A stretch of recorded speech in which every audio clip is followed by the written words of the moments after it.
tell you about my baby. You know she come around.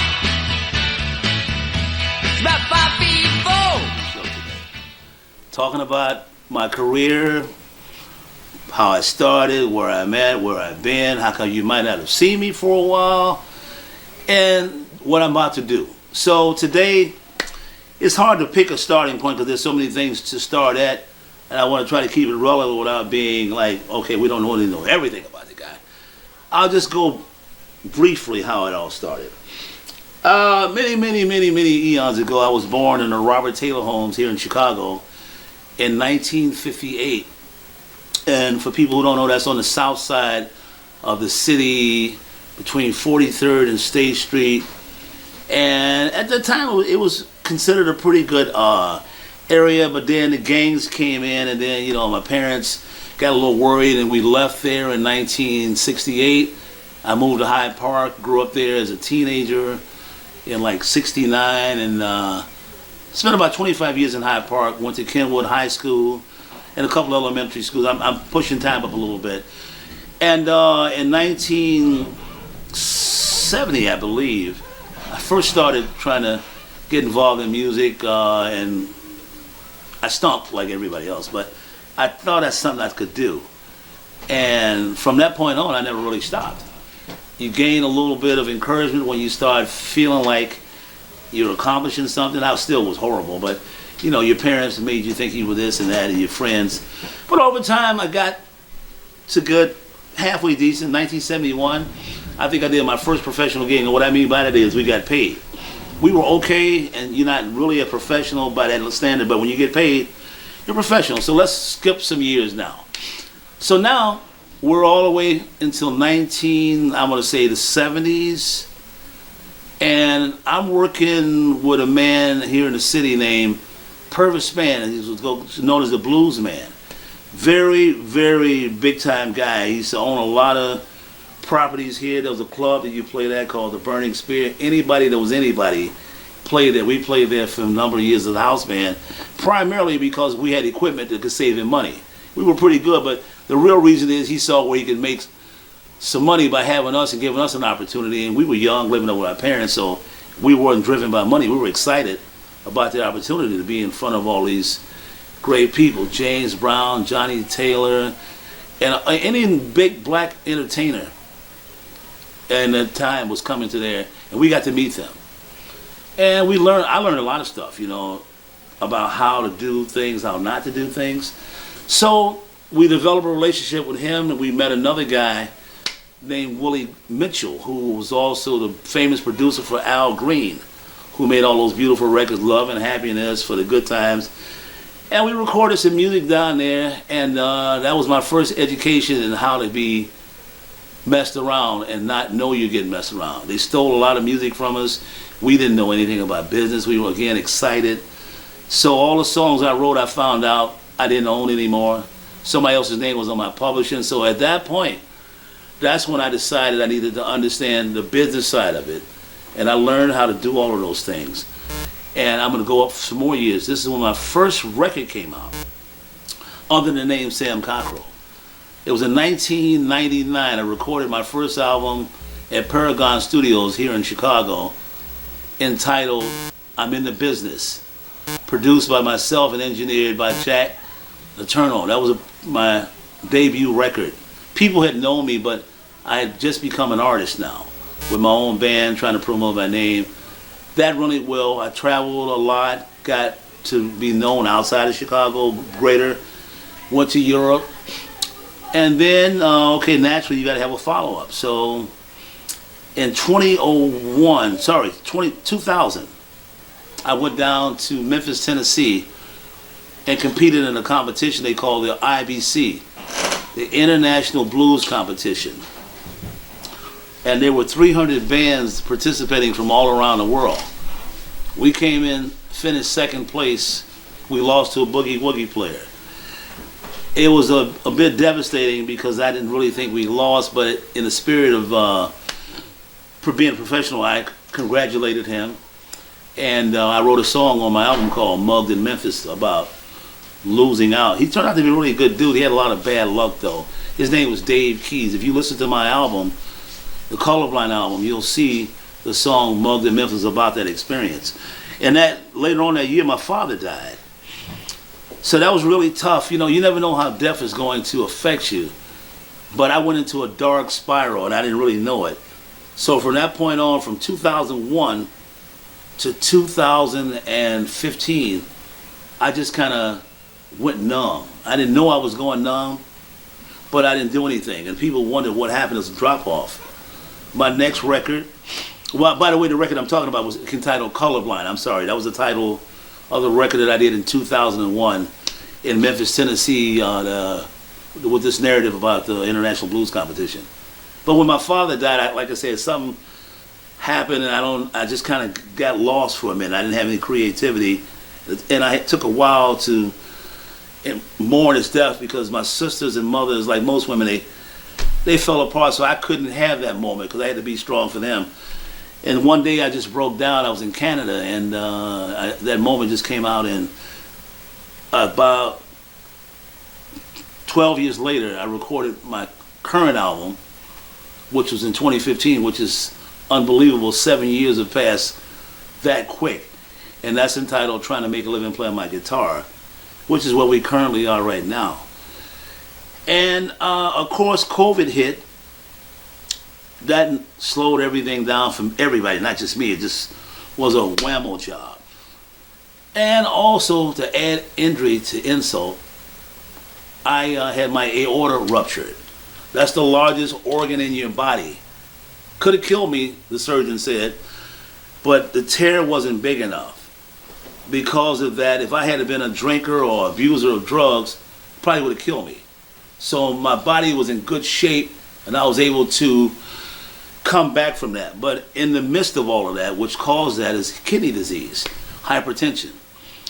Currently, right now, I've been kind of off the scene because I have a transplant I have to undergo sometime, hopefully this year. I'm at about 15% kidney function, the doctors say. And it's part of life. We're all going to have to deal with something. Considering all of that, I feel pretty good. I have just gone through a bout with gout, and that's a form of arthritis due to kidney issues. So if you've ever had that, if you're listening to me now, the term uric acid, that will bring you to your knees and just end you. You have to be really strong. There were some moments that I didn't know if I was going to really be able to tough it out, and I'm still suffering with it now. But the flare has gone down now. Of course, Pete's off camera at the moment, but he can tell you, he's seen me at some of my worst times, and he's been like super cool and really, a big, we'll talk about him a little later as well, but a big, huge help, him and a few others. And right now, all I want to do is get the transplant. I got all these great songs I've written. I think God has compensated this illness by allowing me to write songs like these. I mean, I've written some great songs from what other people say. I never want to pat myself and call that, that's not up to me. If you like them, that's great. If you tell me that, I have to take your word for it. But I think these songs they're different. I can feel something's different. I'm getting the inspiration from higher places. I believe in God automatically. But I believe I'm getting some inspiration to push myself further and not settle for anything and just try to get the best. But I do that on everything. But this is a little different. It's kind of hard to explain, but I just feel like I'm getting some inspiration that I wouldn't have normally gotten, because I don't know, as I sit here talking to you now, none of us know how much time we got left. I could be sitting here now, and a month later I could be gone.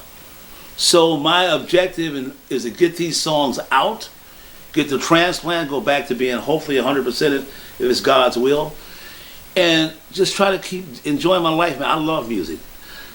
I can't imagine myself doing nothing but music. I do that all night, all day. I write.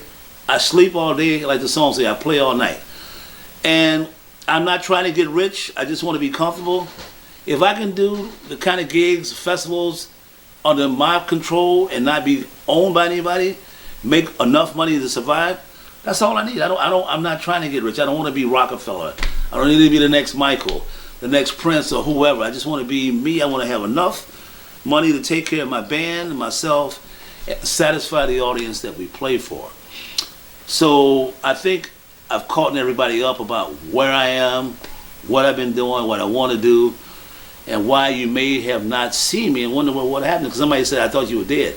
I said, no, not yet, but that moment is coming for all of us. So, again, I think that pretty much says everything about what I wanted to say today. Obviously, all of my albums, oh yeah, that's it. Yeah, all of my albums are available on Amazon, Spotify, Pandora, Bandcamp, iTunes, and a whole lot of other sites I don't know anything about. I happen to see my name there. I wonder who's getting the money, because it clearly isn't me.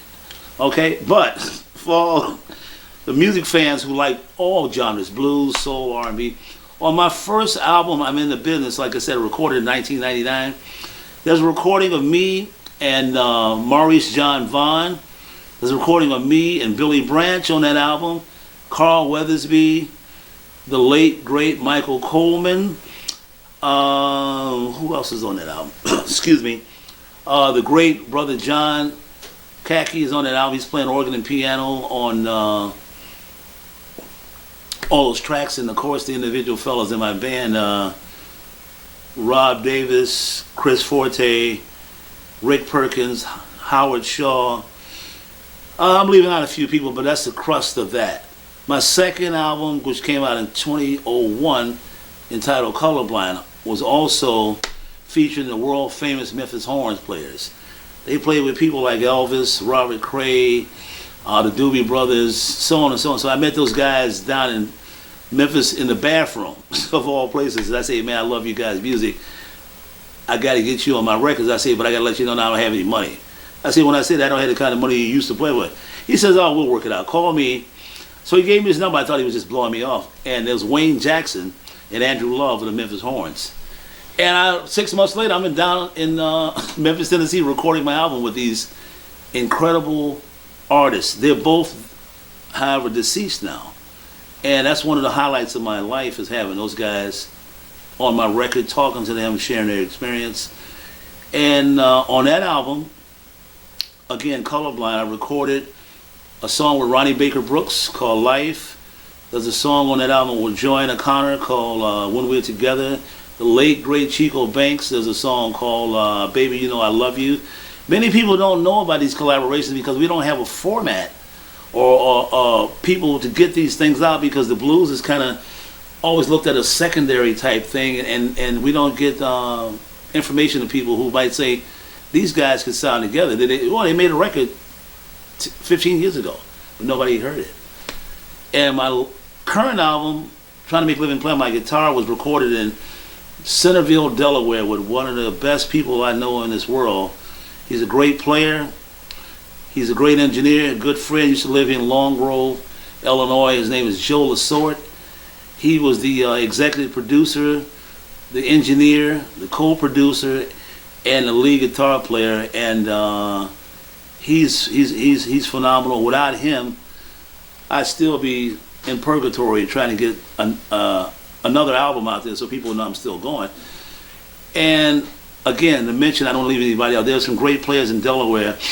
Brett Scholl is the drummer. I met him prior to the recording. Never met him before in my life. He is one of the. I don't want to slight anybody. He's one of the greatest timekeepers, man, that I ever played with. He's creative. He's smart. And man, he's a super solid. Brett Scholl from Delaware. And then there was another guy, Billy Myers, another guy from Delaware.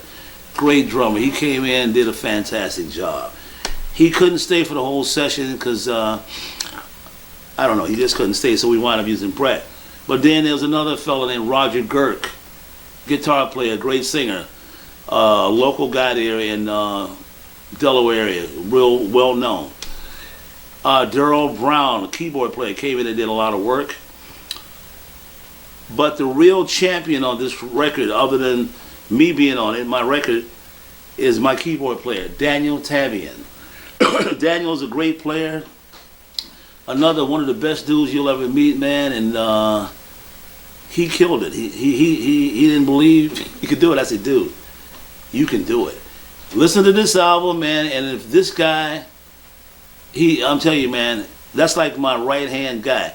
He plays stuff, he hears stuff, and it's just like a marriage.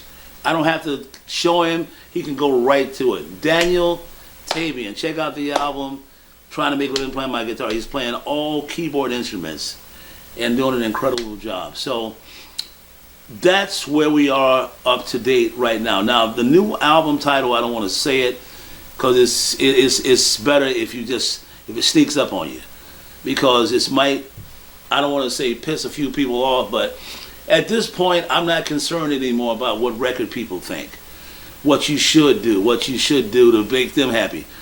I'm playing what makes me happy, because when you conform, you're still not going to get what you need. They're going to always find something you should have done. So if you just do you and let the chips fall where they may, it'll be all right, because I think I've been pretty successful performing in front of people, because I don't ever take myself seriously.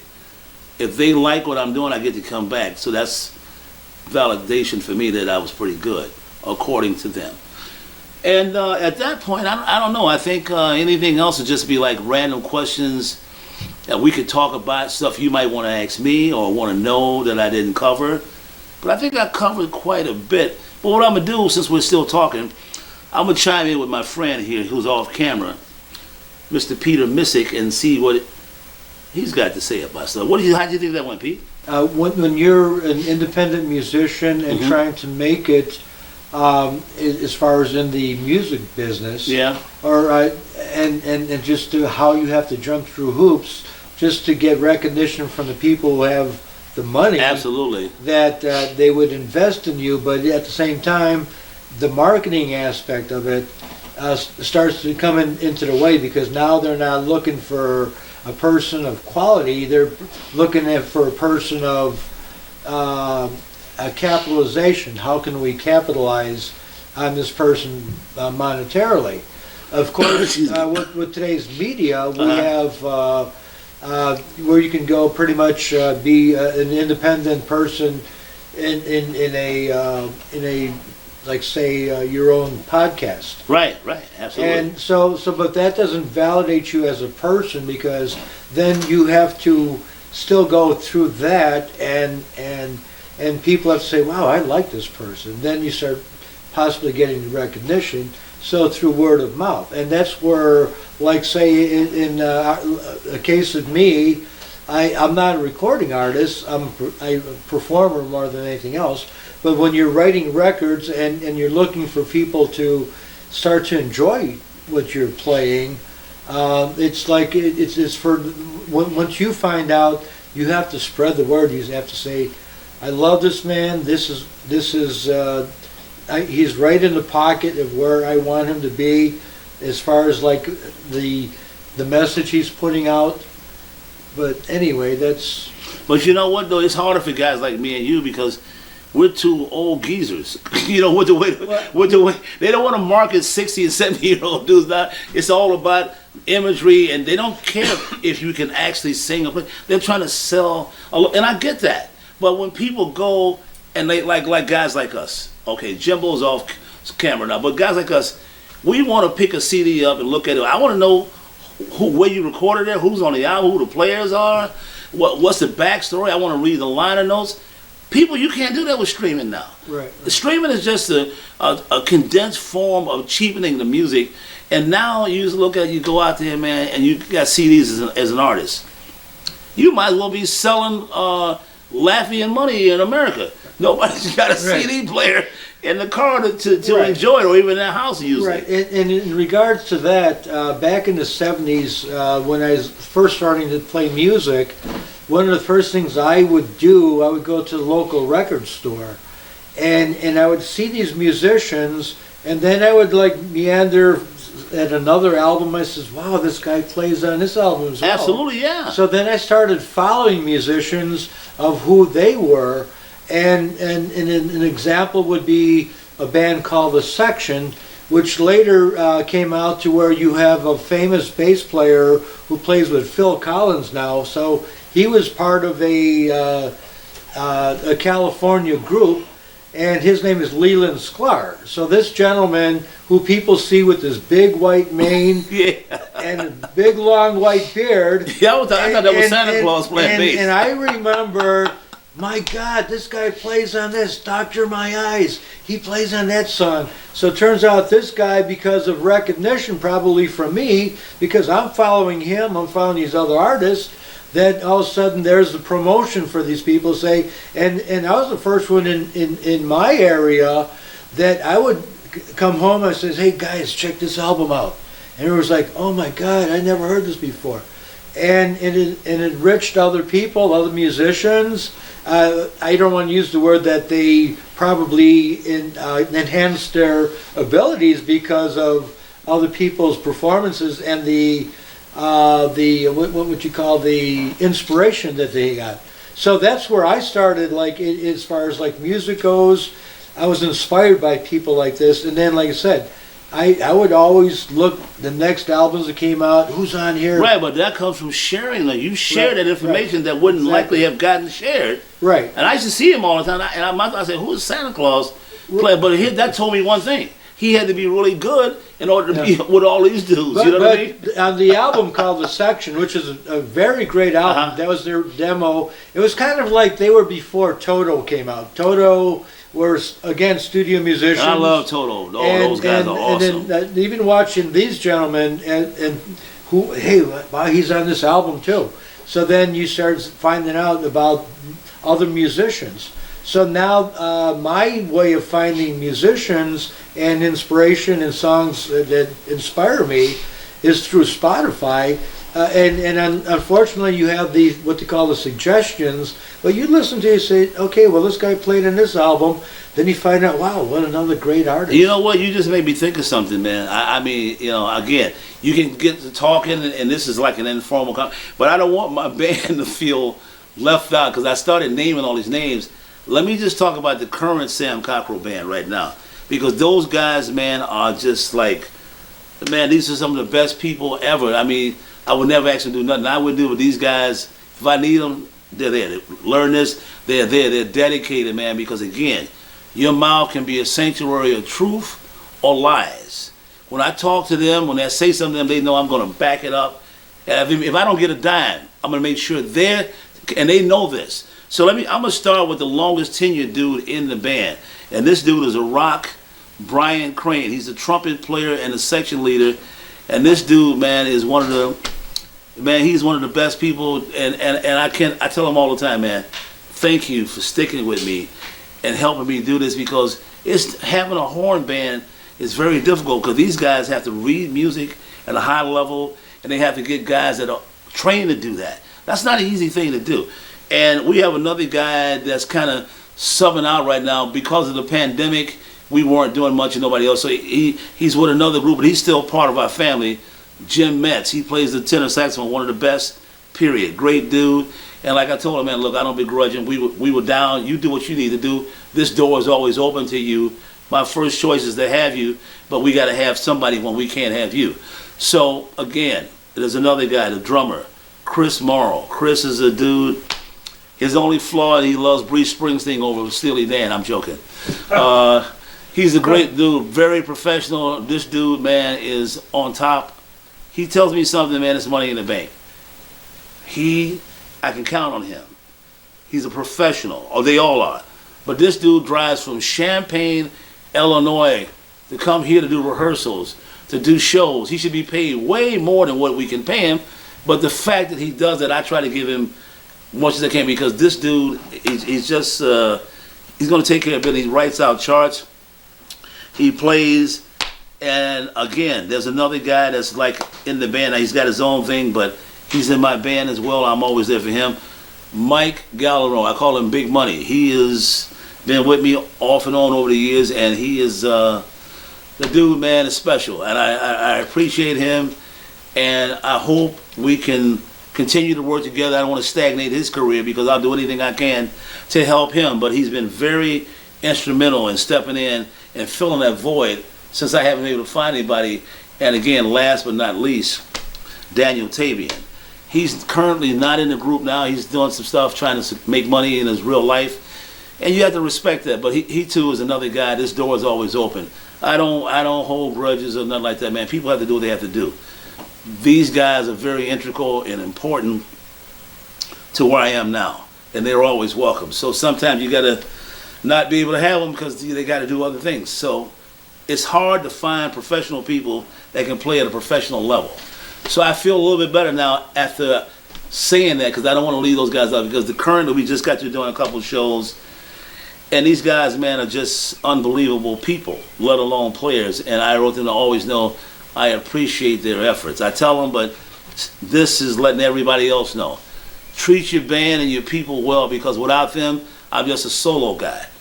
I need them, and I let them know this is your stage too. Give you all the liberty you want. Do what you need to.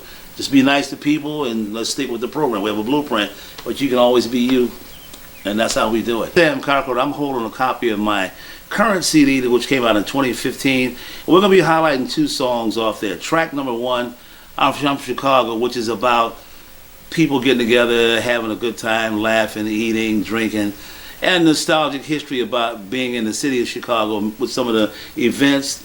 Chicago, the band, Earth, Wind & Fire, the band, Al Capone, all during that area. So it's just one of those kind of songs to give you an idea about that.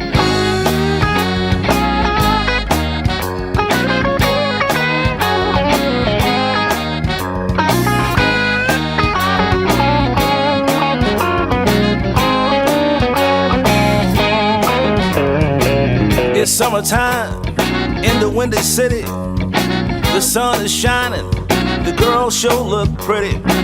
Everybody's grilling in their backyard, getting their drink on, playing a game of cards, singing groups singing on the corner, young boys selling dimes and quarters. Remember old Blue Eyes, the chairman of the boards, the song he sang, the town he adored. I'm from Chicago, the Windy City is my home.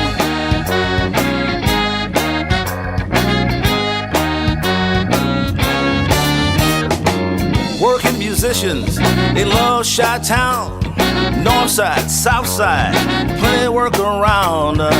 If you got the goods, you gonna get paid. The best stand out, what more can I say? Bloodshed and violence, the streets were a mess during the era of Capone and Ness.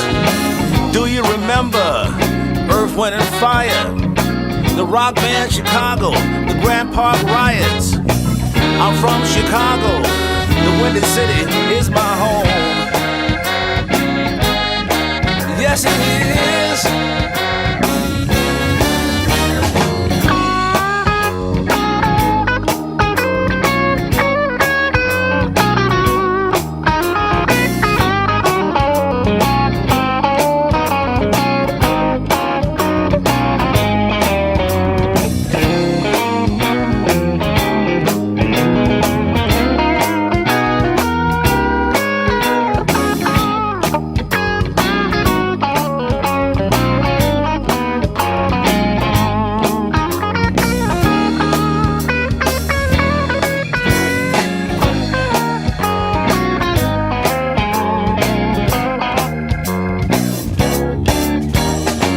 It's summertime in the Windy City. The sun is shining, the girls sure look pretty.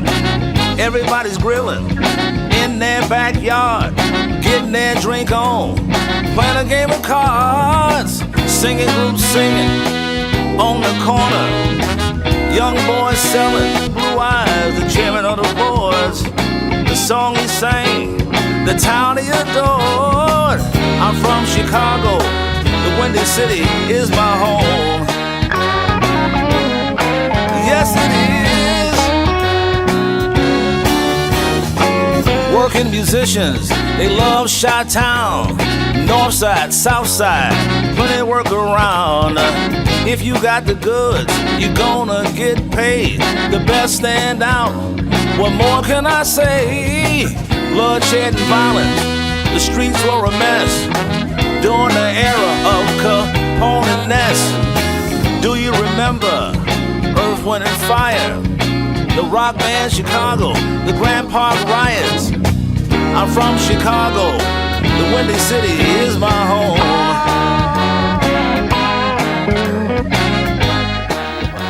And the second song is called You're a Sellout. And that just simply means, in this case, from my perspective, is that you sold out to the wicked side of life and worshiped the devil and went against God and did things like, you know, stuff that God forbids for money and an opportunity to be a temporary wonder in this world. So it's about, you know, self-indulgence and degradation and, you know, belittling yourself for money. Becoming a prostitute to coins. Like it says, in order to get the silver and gold, you got to sell your soul. And a man without a soul is a person who's lost. So that's where we're coming from. There are many great songs, I think, from what other people have said on this album. Again, the album is titled Trying to Make a Living Playing My Guitar, which is true. Every musician knows what that feels like, whether you play piano, bass, or any instrument. If you're trying to make a living doing that and bearing your soul in front of people, then you know it's not the easiest thing in the world. This is it.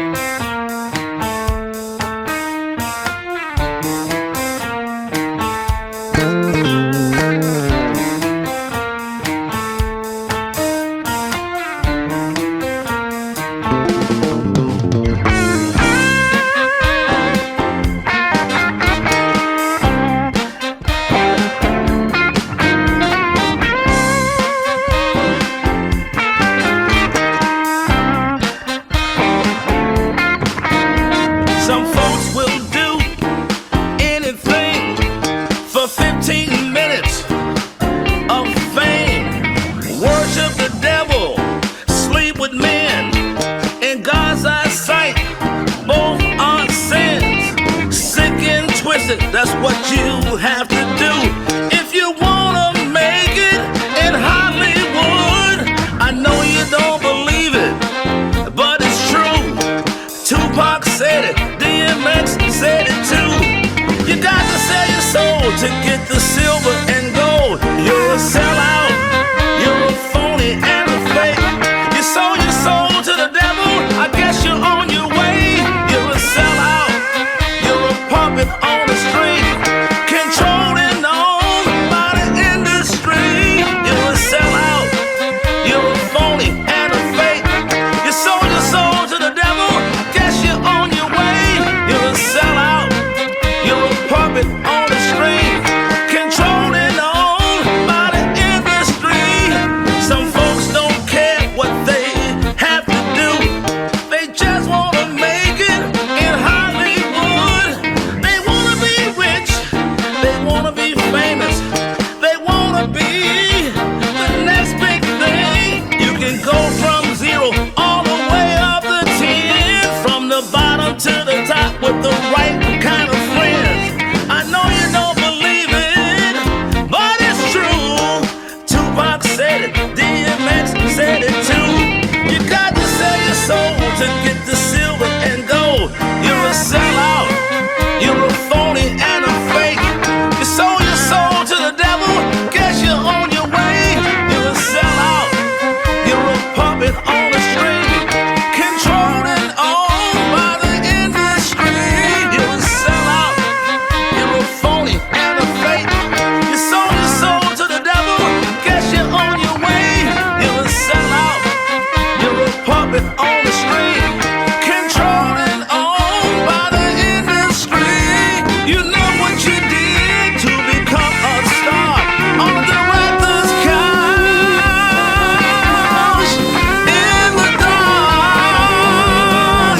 You're a sellout, you're a phony and a fake. You sold your soul to the devil, guess you're on your way. You're a sellout, you're a puppet on a string, controlled and owned by the industry. You're a sellout, you're a phony and a fake. You sold your soul to the devil, guess you're on your way. You're a sellout, you're a puppet on a string, controlled and owned by the industry. You're a sellout.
Like tell you about my baby.